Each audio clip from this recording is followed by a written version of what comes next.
대한민국의 역사에 잊을 수 없는 사건, 이것은 바로 광복절입니다. 77년 전 1945년 바로 8월 15일 일본으로부터 자유를 되찾은 날이죠. 집에 있으라고 해도 집에 있지 않고 모든 사람들이 뛰어나와서 태극기를 흔들면서 대한 독립 만세를 불렀던 그 감동과 감격이 가득한 날, 바로 광복절입니다. 그래서 이름은 광복이라는 뜻 그대로죠. 우리가 잃어버렸던 빛, 잃어버렸던 소망을, 자유를 찾았다. 그래서 광복이라고 표현합니다. 이스라엘 민족의 역사에서도 절대로 이스라엘 민족이 잊을 수 없는 사건이 있습니다. 바로 출애굽입니다. 노예로 전락된 이스라엘 백성이 애굽을 벗어난 날, 바로 출애굽이죠. 오늘 우리가 읽었던 이 성경은 출애굽을 맞이해서 애굽을 벗어나는 이스라엘 민족들의 모습이 나와 있습니다. 그들은 한 사람이 아닙니다. 오늘 성경에는 어린 유아 외에 보행하는 장정이 60만 명이라 그랬어요. 여러분, 아이들을 빼고 60만 명 가량 되는 이 엄청난 숫자들이 황급하게 애굽에서부터 탈출하는 거예요. 그런데 성경에서는 표현을 그렇게 했어요.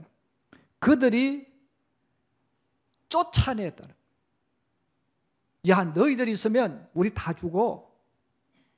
야, 이제 너희는 꼴도 보기 싫으니까 빨리 나가라. 야, 너 뭘 원하냐? 저 돈 주세요. 돈 주고. 나 귀걸이 주세요. 귀걸이 주고.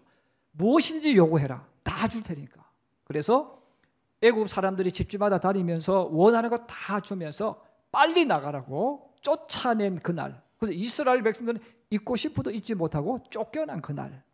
바로 오늘 성경이 말하는 출애굽입니다. 근데 이스라엘 민족만 나온 게 아니에요.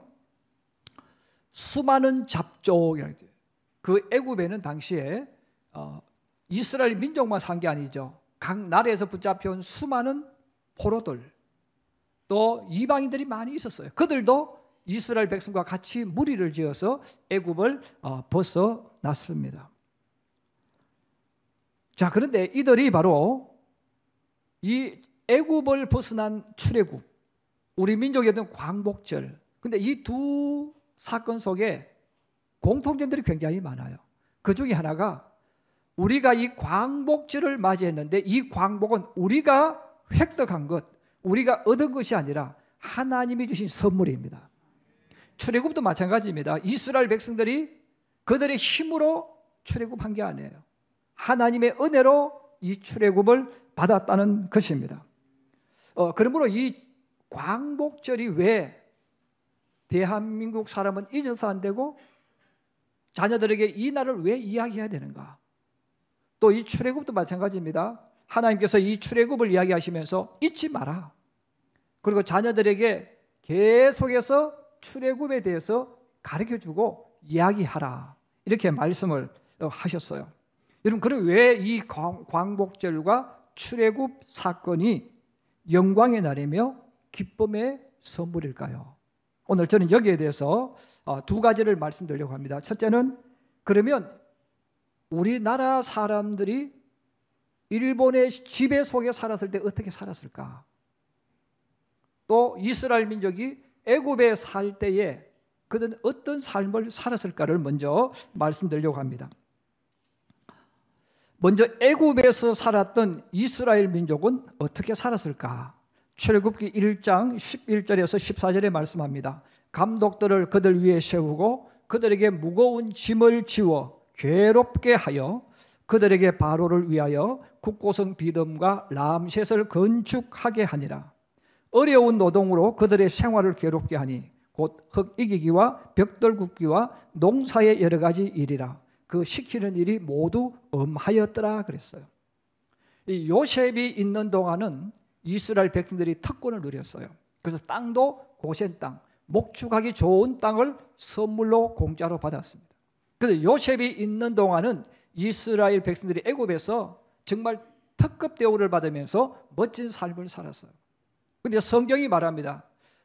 새로운 요셉이 죽은 뒤에 새로운 왕조가 들어왔다는 거예요. 새로운 왕조가 들어오는 순간부터 그들은 요셉을 알지 못해요.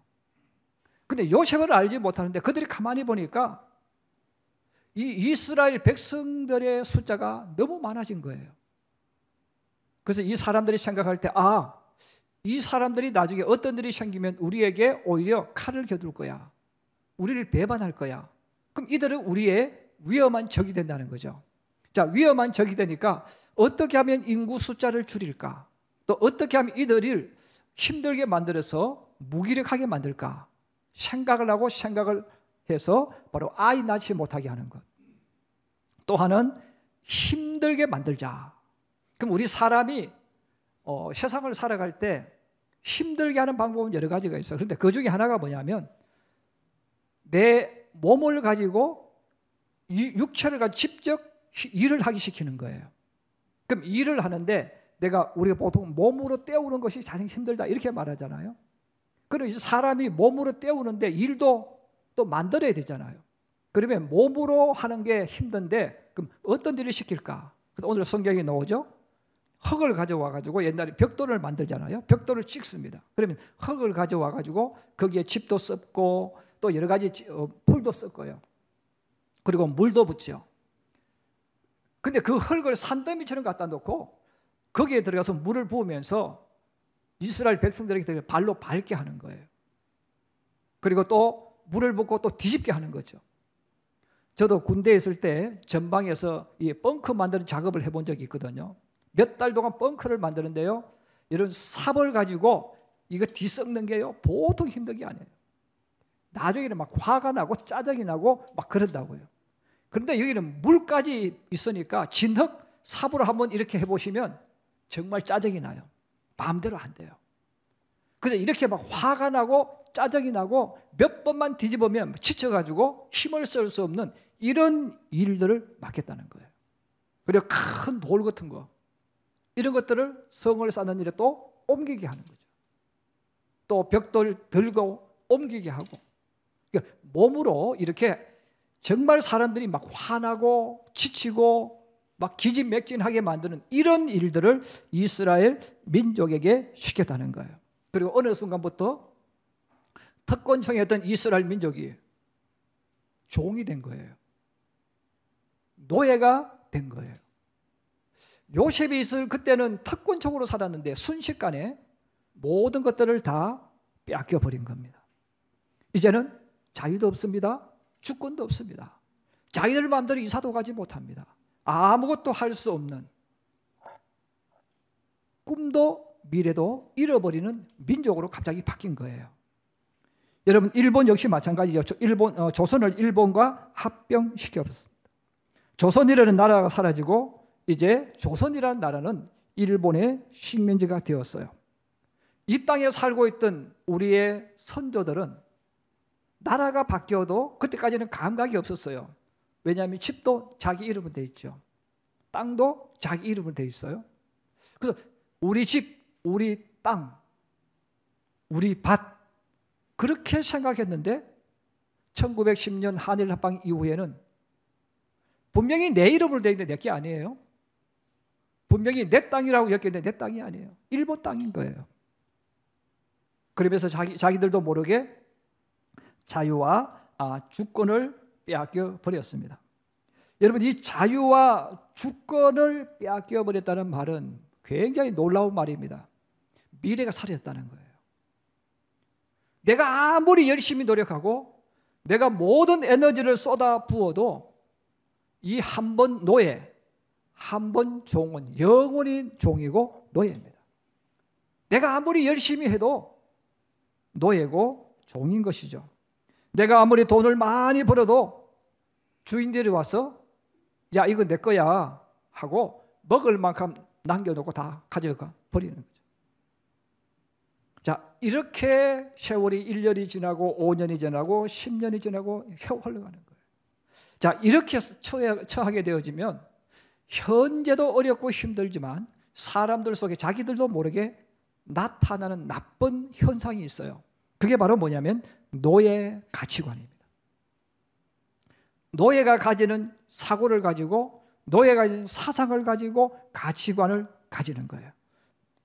그럼 이 노예가 가지고 있는 가치관은 여러분 어떤 가치관입니까? 열심히 일하는 것이 아니라 적당하게 일을 하는 거예요. 주인에게 매질을 당하지 않을 만큼, 욕먹지 않을 만큼만 합니다. 그리고 주인이 없을 때, 안 보일 때는 일을 하지 않습니다. 또 비가, 또 눈이 오면 이런저런 핑계를 대면서 최소한 일을 하지 않으려고 해요. 내가 책임지는 일, 또 책임질 수 있는 일은 하지 않으려고 합니다. 그래서 항상 모든 것은 적당하게, 욕 먹지 않을 만큼, 이런 마음과 이런 생각과 행동이 자기 일상생활에서 자기도 모르게 나타나기 시작하는 거예요. 자, 이런 모습을 있는 그대로 보여주는 것이 광야 길을 걸어가는 이스라엘 백성들의 모습입니다. 그들은 애굽에서 이런 오랜 세월 동안 노예로 살았어요. 그 노예를 살았는데 출애굽한 이후에도 광야 길을 걸어갈 때도 이스라엘 백성의 몸 속에서, 행동 속에서 이게 그대로 나오는 거예요. 하나님께서 모세를 통해서 아무리 많은 것을 주어도 고마워하잖아요. 감사하지 않아요. 왜? 이거 당연히 주인이 주는 것이거든요. 여러분, 종이나 노예로 살 때는 주인이 주잖아요. 먹는 것도 주고, 뭐 이거 주는 거예요. 당연히 그냥 주는 거예요. 그래서 광야 길을 걸어갔던 이스라엘 민족이 왜 감사 못하겠어요? 뭐 당연히 받는 거니까. 하나님께서 우리를 인도해서 당연히 주셔야지. 자기들은 당연히 받는 것으로 생각하면서 그 광야 길을 걸어갔던 거죠. 자, 그러니까 시키는 것만 하고, 편한 것만 하고, 욕먹지 않을 만큼만 하는 그 사람들이 미래가 어떻게 되겠어요? 더 어두워지는 거죠. 우리 부모들의 윗세대와 그분들의 세대, 곧 일제시대에 태어나서 6.25 전쟁을 경험한 분들의 경우 남자들입니다. 여자분들 말고 남자분들 같은 경우에는 가정에 소홀하는 분들이 굉장히 많았습니다. 마작이나 노름에 혹은 술에 중독되어서 세월을 한탄하면서 보낸 분들이 많았어요. 그럼 그분들이 왜 그랬을까? 그 중요한 이유가 있습니다. 여러분 20대, 30대 얼마나 꿈도 많고 열정도 많습니까? 근데 내가 꿈을 가지고 열정 가지고 뭘 하고 싶은데 첫째는 일할 데가 없는 거예요. 나를 써달라고 해도 써주는 곳이 없어요. 그 다음에 내 땅이 없어요. 목적의식이 사라져 버린 거예요. 공장도 없었어요. 자신들을 부르는 곳도 없었어요. 그럼 이 세월이 계속 진행되어지면 자기들도 모르게 점점 무력감에 빠져들고, 그리고 입에서 나오는 게 뭡니까? 불평하고 한탄하는 거예요. 불평하고 원망하고 그냥 자기들의 어떤 일을 하지 못하는 그 답답한 마음을 가지고 그냥 술을 찾고 자기도 모르게 중독되어 갔습니다. 그래서 우리 부모님 세대들, 그 위에 있는 우리 할아버지 세대들, 우리 청년들 같은 경우는 족보가 좀 복잡해지겠습니다. 정조 할아버지 이런 게 되겠죠. 그래서 그분들의 삶을 보면 막 가슴에 한은 많은데 가정을 팽개쳐. 또 화가 나니까 자식을 때리기도 하고 아내에게 욕하고 때리기도 하면서 그런 세월을 살아간 부모 세대들이 굉장히 많습니다. 그래, 일제시대 때의 삶이 바로 대부분 그런 사람들이 많았다는 거예요. 그래서 그러지 않아도 나라를 빼앗기는 데다가 자기들도 모르게 이런 삶 속에서 노예의 사상, 노예의 가치관 이게 또 들어왔으니까 더 그들이 비참해지고 힘들어졌던 거죠. 만약에 이런 세월이 계속 가면 그들은 영원히 스스로 독립하지 못할 겁니다. 자, 그런 이스라엘 백성들이었고 우리 민족이었습니다. 그런 우리 민족에게 하나님께서 은혜 베푸셔서 광복을 주셨고 이스라엘 민족을 출애굽시켜 주신 거예요. 그 두 번째로 그러면 광복절과 광복한 이후와 출애굽한 사람들의 삶은 어땠을까 하는 것입니다. 이스라엘 민족이 출애굽했다고 당장 행복해지는 것은 아닙니다. 광야를 거쳐서 젖과 꿀이 흐르는 가나안 땅에 들어갔다고 해서 내 조국과 자유가 있다고 해서 모든 것이 해결되는 것은 아닙니다. 마찬가지로 광복절을 통해서 대한민국이라는 나라가 공식적으로 얼굴을 나타냈어요. 그래서 여러분, 광복절 전에는 대한민국이라는 나라가 존재하지 않았습니다.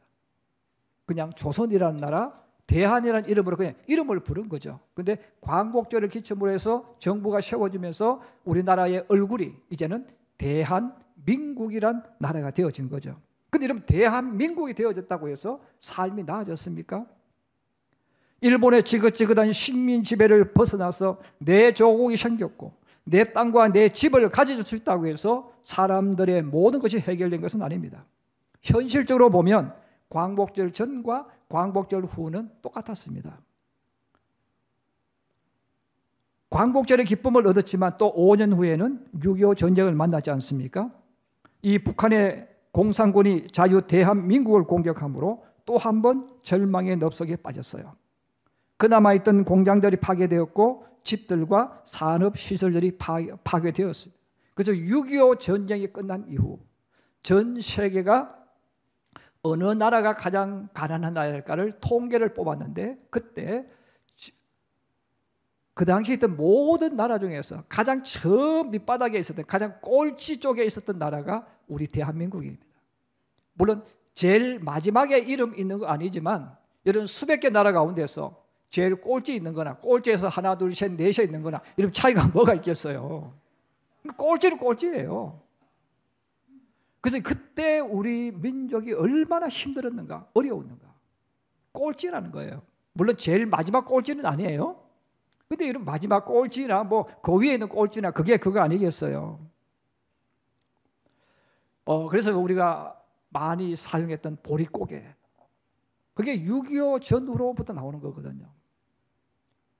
정말 비참하고 가난했던, 모든 것이 파괴된 나라, 모든 것이 없는 나라입니다. 그런데 똑같았는데요, 차이가 하나 있었습니다. 우리 민족에게 자유와 주권이 있었다는 거예요. 그래서 이 자유와 주권이 있었다는 말은 미래가 있다는 말입니다. 똑같은 현실이에요. 힘들어요, 어려워요, 어두워요. 그러나 자유와 주권이 있다는 말은 아무리 힘들고 어려워도 미래가 있다는 말입니다. 그게 소망이고 특권이죠. 자, 그런데 이 자유와 주권을 가진 사람에게 꼭 필요한 것이 있습니다.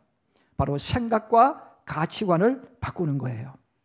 출애굽 이전에 이스라엘 백성과 일본의 식민 지배를 받았던 조선 사람들은 노예 근성, 노예 가치관을 가지고 있었다고 말씀드렸어요. 그래서 시키는 것만 하면 되었고 적당한 요령을 하면서 시간만 때우면 되었습니다. 그러나 이제 자유와 주권을 가진 사람은 가치관을 바뀌어야 돼요. 사고가 바뀌어야 돼요.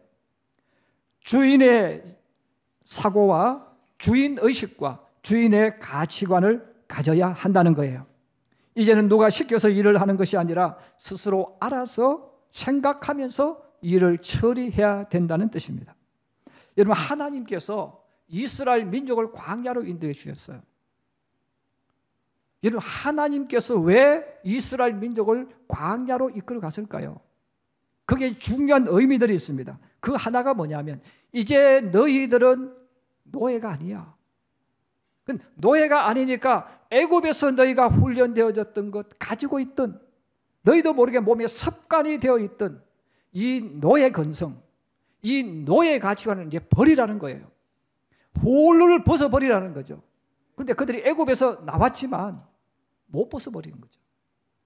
하나님께서 이스라엘 민족에게 젖과 꿀이 흐르는 그 가나안 땅은 노예 근성을 가지고 있는 사람들이 들어가면 망한다는 거예요.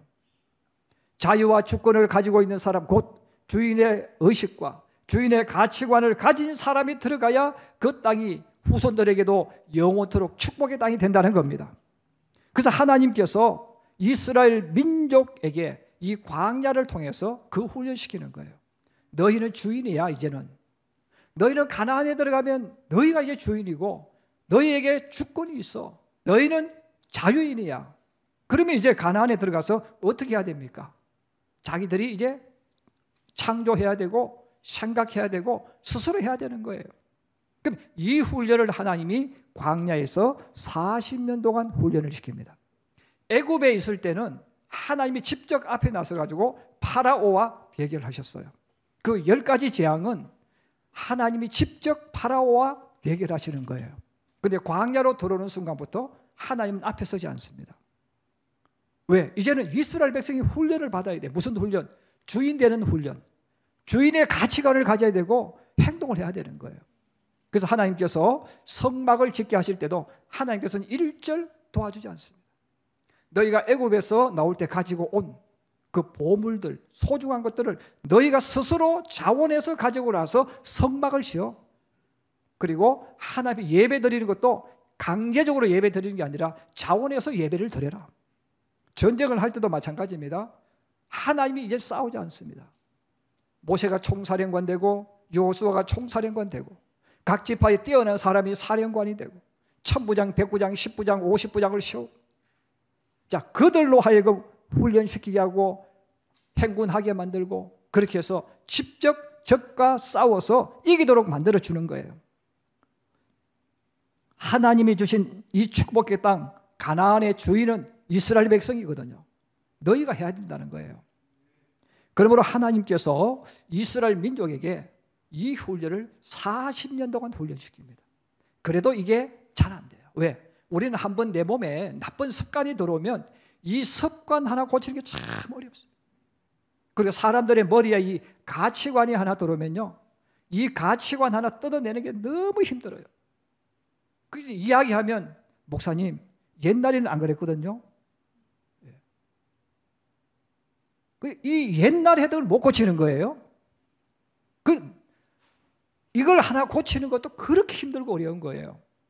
그래서 하나님께서 40년 동안 너희는 노예가 아니야. 노예 건성 버려. 이제는 주인이야. 주인 의식을 가져. 주인 가치관을 가져. 스스로 알아서 해. 일을 찾아서 해. 너희가 책임져. 이 훈련을 시켜도 이게 잘 안 되는 거예요. 여러분, 대한민국은 하나님의 특별한 은혜를 많이 받은 나라입니다. 왜냐하면 가장 가난할 때, 가장 어려울 때, 보릿고개를 넘는 그때에 성령의 역사가 이 땅에 일어났습니다. 하나님의 기름 부으심이 대한민국에 임하신 것입니다. 그래서 1960년도부터 1980년대까지 이 대한민국에는 엄청난 영적인 부흥이 있었습니다. 가장 힘들 때, 가장 어려울 때 하나님의 영이 이 대한민국에 임하면서 많은 사람들이 예수 믿고 회개하고 그리고 하나님께로 돌아왔어요. 그리고 시골에 교회들이 세워지기 시작했어요. 공장보다도 먼저 교회가 세워지고 많은 예수 믿는 사람들이 일어났습니다. 그런데 더 축복은 대한민국에 속해 있는 사람들, 그때 예수 믿었던 사람들은요, 누가 가르쳐주지 않았는데 주인의식을 가졌어요. 주인의 가치관을 가진 거예요. 그래서 예수 믿는 사람들은 내 조국, 내 교회, 내 가정, 내 직장, 내가 있는 이곳 우리가 지킬 거야. 내가 지킬 거야. 이런 마음을 가지고 모든 일을 했습니다. 누가 시켜서 예배를 드린 것이 아니에요. 자원해서 주님 앞에 기뻐서 나서 예배를 드린 거예요. 피곤한 몸을 이끌고 일을 하고 또 저녁에 교회 와서 철야를 하면서 기도했어요. 누가 시킨 게 아니에요. 누가 하라고 강압적으로 한 게 아니에요. 바로 그들이 그런 주인의식을 가지고 기도했고 또 찬송했고 또 밤새우면서 기도했습니다. 또한 교회에 나와서도 마찬가지예요. 알아주는 사람 없어도 월급 주는 사람 없어도 성도들은 교회에 나와서 이 주인 사상과 가치관을 가지고 봉사를 했습니다. 여러분, 그 결과 그 부모들의 자녀인 오늘의 사람들, 대한민국에서 가장 성공한 사람들은 누굴까? 국가에서 통계를 뽑았어요. 여러분, 예수 믿는 사람입니다. 바로 그 부모들이 지치고 힘도 못 믿고 나와서 주님 앞에 예배드리고 찬송하고 철야를 하면서 기도했던 그 부모들의 후손들이 복을 받아서 오늘날 대한민국에서 가장 복된 길에 들어간 거예요. 서울의 가장 부유층들이 살고 있는 곳, 바로 강남 쪽이죠. 여러분 거기에 살고 있는 사람들도 종교를 조사해 보면 가장 많은 사람들이 예수 믿는 사람, 기독교인들이에요. 개신교도들이에요. 대통령, 국무총리, 장관, 국회의원, 큰 회사 기업하는 사람들, 고위 관료들, 과학자들, 운동선수들, 연예인들, 봉사하는 사람들, 국가에서 통계를 뽑습니다. 3분의 1 이상이 예수 믿는 사람이에요. 근데 그 사람들은 누굽니까? 그 사람의 부모들은 누구였습니까? 자원해서 예수 믿은 분들이에요. 누가 기도하라고 기도한 게 아니라, 강요한 게 아니라, 그들은 자원해서 주님 앞에 이 주인의식 가지고 기도한 사람들이에요. 바로 그들이 그렇게 했을 때, 눈에는 보이지 않았지만 10년이 지나고 20년이 지나고 30년이 지났을 때 하나님 약속하신 미래의 영광이 나타난 겁니다. 예수를 믿는 것이 왜 축복이며 영광이자 기쁨일까요? 물론 구원받고 천국 가는 것이지만 더 근본적인 것이 있습니다. 우리가 잘 아는 단어지만 한번 따라해 주세요. 하나님의 자녀. 하나님의 자녀. 여러분, 예수 믿는 것이 왜 축복입니까? 내가 하나님의 자녀가 되었다는 뜻입니다. 여러분, 하나님의 자녀가 되었다는 말은 하나님이 나에게 자유와 주권을 주셨다는 거예요. 그래서 예수 믿는다는 것은 그냥 나 예수 믿어 천국 가, 물론 그거는 기본이에요. 그런데 더 중요한 것은 뭐냐면 내가 예수를 믿고 하나님의 자녀가 되었다는 말은 내게 자유를 주셨다는 거예요. 나에게 주권을 주셨다는 거예요. 그래서 나에게 자유와 주권을 주셨기 때문에 예수 믿는 사람들이 반드시 머릿속에 가지고 있어야 되는 가치관이 있어요. 그게 뭡니까? 주인의 가치관이에요. 여러분, 노예의 가치관, 이 노예의 근성을 가지고 세상 사람들은 많이 살아갑니다. 그 직장 다닐 때도 일 시켜보면 금방 알아요. 어떤 일을 시켜보면 눈치껏 하는 사람이 많아. 그 사람은 성공하지 못해. 왜? 노예 근성 가지고 있거든요. 우리가 어떤 일을 시켜보면 대충 하는 사람이 있어요. 그 사람은 복받지 못해요. 근데 하나님을 믿는 사람이 깨달아야 될 것이 바로 이거예요. 내가 하나님의 자녀가 되었다는 말은 이제는 나는 가치관이 바뀌어야 된다는 거예요. 여러분, 주인의 가치관을 가져야 됩니다. 주인의 사상을 가져야 됩니다. 그래서 우리 예수 믿는 사람이 왜 리더자가 될까요? 왜 꼬리가 안 되고 꼬리가 되도록 갖다 놔도 머리가 돼요? 저 밑바닥에 가장 낮은 자리에 들어가도 그 사람이 정말 올바로 예수 믿으면 머리가 되고 올라갑니다. 왜? 가지고 있는 사상과 가치관이 주인 사상이에요. 주인의 가치관이에요. 누가 시켜서 하는 게 아닙니다. 강제로 하는 게 아닙니다. 내가 주인이니까 내가 알아서 찾아서 내가 다 하는 거예요. 그런 사람은 저절로 머리가 되는 거예요. 그러므로 우리가 하나님을 믿는다는 말은 그냥 축복이 아니에요.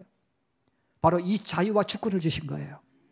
저는 우리 성도들이 정말 하나님을 믿는다면 여러분들이 이 주인의 사상과 가치관, 주님의 사상과 가치관을 가질 수 있기를 주의 이름으로 축복합니다.